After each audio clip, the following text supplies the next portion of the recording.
tell me why the boat stopped? We always anchor here for an hour before heading back. It's part of the charter. Great for stargazers.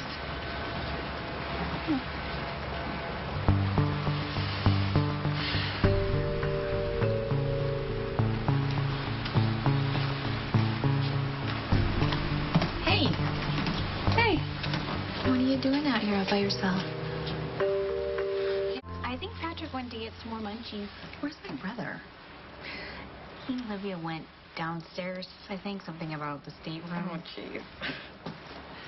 I like Olivia. She seems to be helping him get past whatever happened in Memphis.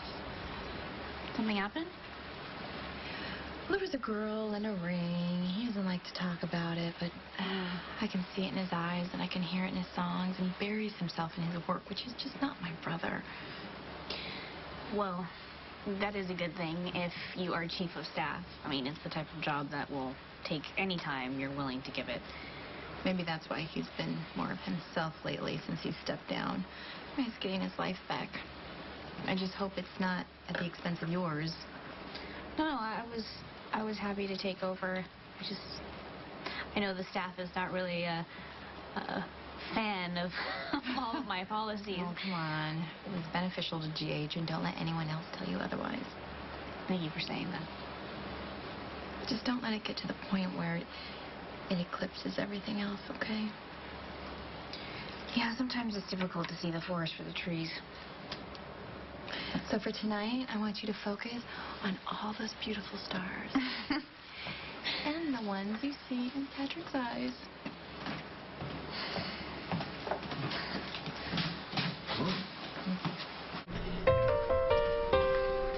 There you are. How's it going? I don't know. I haven't really thought about it. You're the first person to ask. Everyone on this boat is proud of you and happy for you, especially your brother. Yes, he's been very nice to throw me a bone because he's secure in his own superiority. I know exactly what you're doing. I've done it myself. You have a perfect sibling. You can jump through hoops of fire and no one would even notice. We're talking about Steve here? No, my sister Sarah, the brilliant cardiologist, pediatric cardiologist. I thought you two were close. Well, we are now. Once I realized resenting her all these years only robbed me of having a relationship with her. Well, I think tonight was all about bringing my brother and I closer, bridging that gap, becoming his equal, but he was very quick to set me straight. Why? What did he say? The truth, that I got a lot to prove. Well, not to me. You want me? So I was just thinking about it. If you apply the same principle, the same methodology to an inoperable tumor, then it'll be... It sounds so simple. Well, it was very easy. Well, then how come nobody else figured it out before, including your dad? Because they didn't have the same technology when he was working on things, and we just happened to live in a better time. So, I think you're just being modest. well, what can I say? You bring it out in me. I don't know why. I feel like I could just talk to you about this for hours, and more than likely bore you to absolute tears. You see me crying? Yeah, well, I wish I could talk to Maxie about this stuff. Oh, well, I'm not going to touch that one. But, no, okay, don't misunderstand me. Maxie, she's great. She makes me very happy. She's sexy and confident. And she's very funny. She's very funny. And she's not here. No, she eventually offered to come, but I turned her down. Well, how many times has she turned you down? Yeah, well, you got me there. I guess it's pretty obvious that she doesn't want to make our relationship a priority, but I don't think she wants any relationship to be a priority in her life. Because she doesn't want to invest too much, so she doesn't risk losing. If somebody, disappears out of her life, she gets hurt. Well, we all lose people. Yeah, and we all deal with it in a different way. She had two parents that walked out of her life, and her sister was murdered, and her cousin's heart beats in her chest every single day as a constant reminder of loss. I think you see this more profoundly than she does. Things resonate with Maxie, and so she deflects. She puts all that energy into the magazine, which is frivolous and impermanent by design. She's not incapable of investing.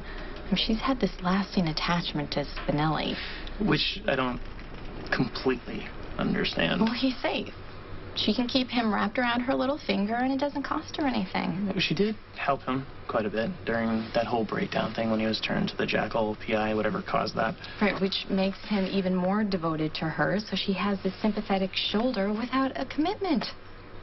Yeah. Why has that become such a bad word? Why does everyone run away from it? What? Commitment?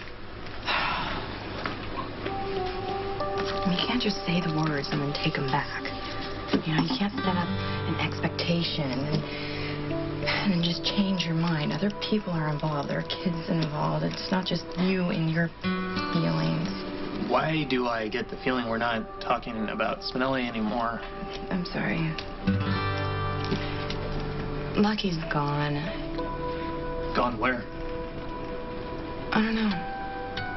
And I don't really think he cares. He just had to get away from me before he relapsed into our mutual addiction of a relationship. His words, not mine. That's kind of harsh. Yeah, it is harsh, especially since I have loved him since I was 15. And now he's afraid I'm the one who's going to ruin him. Why is it that some people have no trouble going for what they want, just trampling over everyone in their path, no apologies, and yet we admire them for it? We call them strong. Is it strength or is it just selfishness?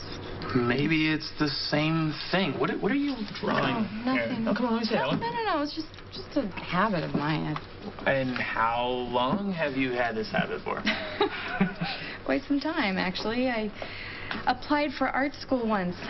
It was my dream to live in Manhattan and sell my paintings in the Village on the weekends. Okay, and what the hell happened?